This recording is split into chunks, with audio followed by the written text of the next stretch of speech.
on to Sudan. Many of you have probably heard about the 8-month pregnant woman who has been jailed for marrying a Christian man. I mean, it's absurd to me that Sudan would jail someone because of their religious choice. And an 8-month pregnant woman? Are you out of your minds? All these officials in Sudan, all of you, don't you have wives that have been pregnant in the past or presently pregnant? And if you don't have wives, you should at least have shame. Shame on you, all of you.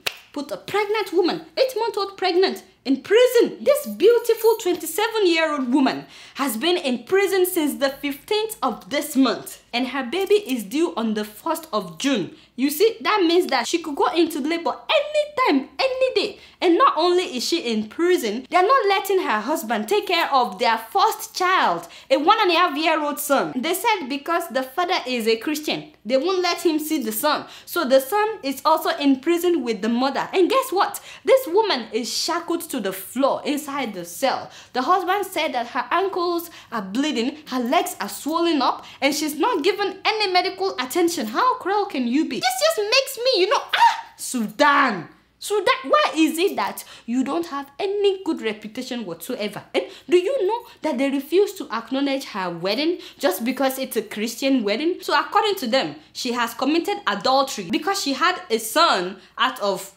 wedlock, because her wedding was never recognized by the Sudanese law. I'm glad that the UN is not getting involved, as well as the US, because the husband is actually a US citizen. I just hope that they act fast, not just for her, but for many other women in her shoes. Now, Sudan, there is a problem here. If you only recognize one wedding, if they release this woman today, who knows who would be arrested tomorrow? And if her husband is not an American citizen, we may never hear of the story. So there is a problem with this law in Sudan. Until that law changes, nothing has really changed. So we're not just fighting for this lady to be released, we're also fighting that they have to change their law in Sudan. If you have not yet signed the petition for this woman to be released, please take a minute and sign the petition. More than 100,000 people have signed it. Be one of them, so that when they release her, you can say, at least you did your part. And Sudan, I'm watching you until you change that your law. I'm watching you.